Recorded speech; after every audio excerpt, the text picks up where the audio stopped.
There are two types of people who will try to help you when you are in a wheelchair. The first type is the kind of person who will offer you help in the same context they'll offer anyone else. You're struggling with a heavy door, you're trying to pick up an object. You're just a person in the world with them, and they offer you just as much help as they would offer anyone, regardless of whether you're in a chair. The second type of person will chase you down across the parking lot and push you up the ramp to Michael's without any warning or offering or discussing anything whatsoever. Because they looked across the parking lot and they saw, lo, a wheelchair, a way to prove to myself that I'm a good person. And they take that opportunity very seriously, and it belongs to them, and I am not a person in their world. I am a prop.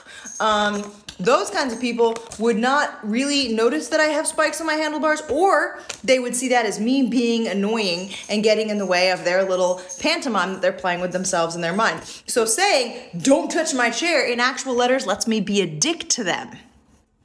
And I liked having that opportunity. Autism is all in your head.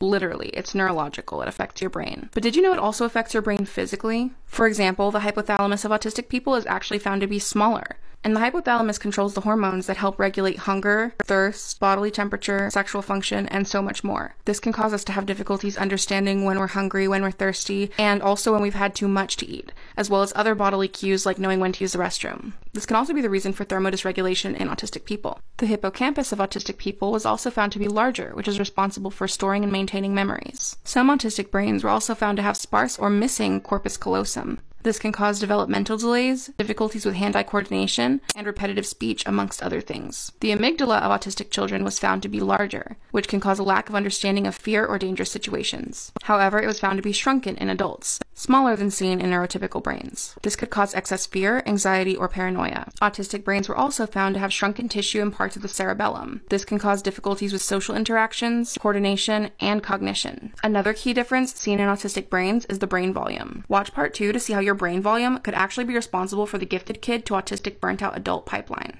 Why would anyone not want to date me? I got gains, I got game, and I have undiagnosed autism. Now when I came out, I told you it was just about Biggie. Then everybody had to open their mouth with a motherfucker opinion. Well, this how we gonna do this. Fuck Mobb Deep, fuck Biggie, fuck Bad Boy as a staff, record label, and as a motherfucking crew. And if you wanna be down with Bad Boy, then fuck you too. Chino XL, fuck you too. All you motherfuckers, fuck you too. Okay, so here's the video that Sesame Street made for H for holidays. H is for holiday. My name is Young, and my favorite holiday is the Korean Harvest Moon Festival. We honor family members who are no longer with us by offering them special foods and sharing memories. I wonder what my friend Divya's favorite holiday is. My favorite holiday is Diwali, the Hindu festival of lights. We decorate our house with rangoli patterns made with sand and greet family and friends with traditional Indian sweets. I wonder what my friend Katie's favorite holiday is. My family loves to celebrate Chinese New Year. Red is the most important color because red scares away bad luck. We also get red envelopes with lucky money inside. But my favorite part is performing my Chinese ribbon dance for my grandma. I wonder what my friend Taya's favorite holiday is. My family loves to celebrate Rosh Hashanah, which is a Jewish New Year. My grandmother lights candles to welcome the holiday, and we share challah bread and dip apples in honey, so the new year will be just as sweet. I wonder what my friend Ian's favorite holiday is. My favorite holiday is Eid. It is a Muslim holiday which happens at the end of Ramadan. We have a really big dinner, but my favorite part is calling my cousins who live in Fiji. Happy Eid Mubarak! I wonder what my friend Luca's favorite holiday is.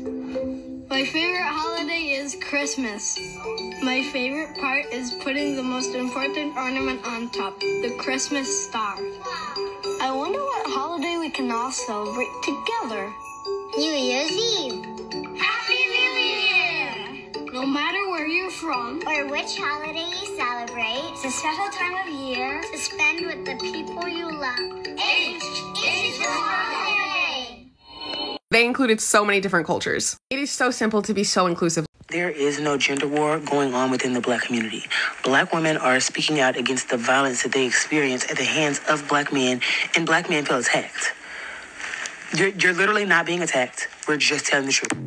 In the essay, Confessions of a Recovering Misogynist, Kevin Powell calls to attention the fact that black males in their 20s and early 30s who have been raised in the time of feminist movement and women's studies are as passionately misogynist and sexist as their older counterparts. Kevin Powell confesses, "I, like most black men, I know I've spent much of my life living in fear. Fear of white racism, fear of the circumstances that give birth to me, fear of walking out of my door wondering what humiliation of mine today, fear of black women, of their mouths, of their bodies, of their attitudes, of their hurts, of their fear of black men. I felt fragile as a bird with clipped wings. That day, my ex-girlfriend stepped up her game and spoke back to men. Nothing in my world, nothing in my self-definition prepared me for dealing with women as an equal." These are excerpts from a book by Bell Hooks called We So Cool, a book on black men and masculinity. As a black man, I internalized a little avoidance mechanism that said anytime I heard a black woman trying to tell me about the ways I'm implicated within sexism or shit that's going on in my community, I'd tell her, man, that's divide and conquer. Or I feel like she was attacking me. But the more I learned and the more I read, I started thinking, so why is it that the resistance or the pushback is seen as the war and not the initial violence in itself?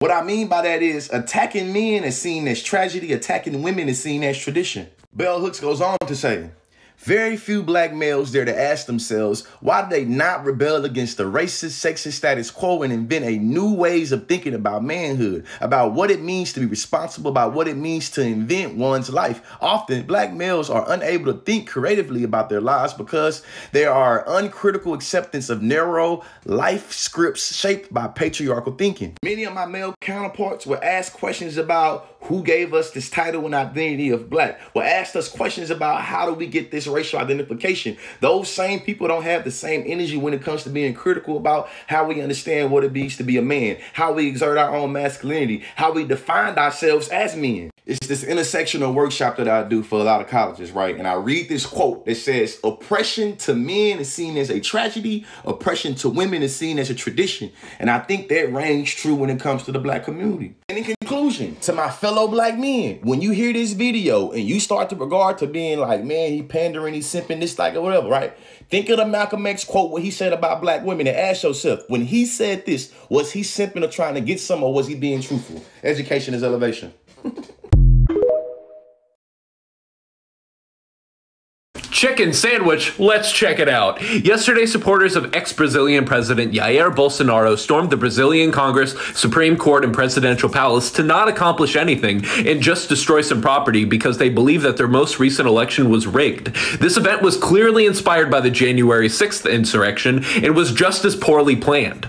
And from my dummy American perspective, what is really interesting is the US's reaction to these events. You know, the politicians who refuse to call January 6th an insurrection attempt clamming up, right-wingers getting an outside perspective, and people like me who watched the ship sail on January 6th when Democrats could have actually exercised power and cleansed the government of fascism.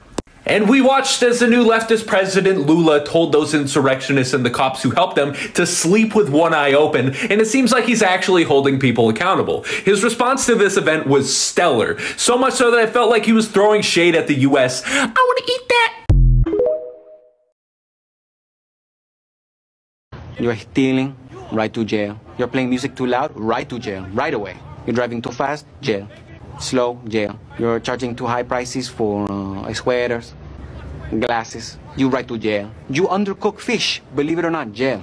You overcook chicken, also jail. Undercook, overcook. So nobody's going to care about this except for me, but I did an experiment today. I stitched this video. Because she wants me to understand things without telling me what they are. And here's how much women do that. There's a song by the Spice Girls where the entire time it's just someone asking a woman what she wants.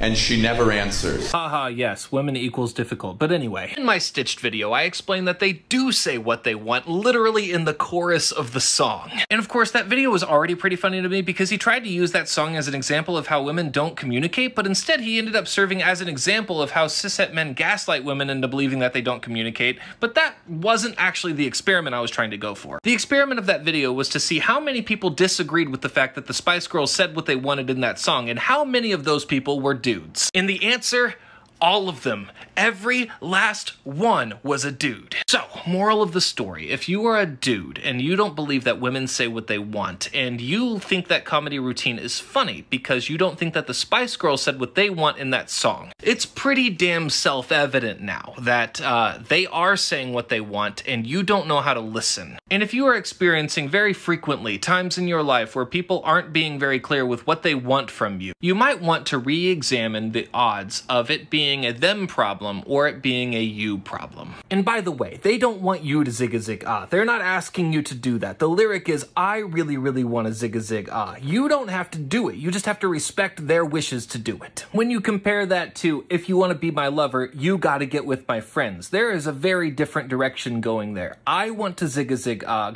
I want you to get with my friends. Gotta learn to listen, Lou.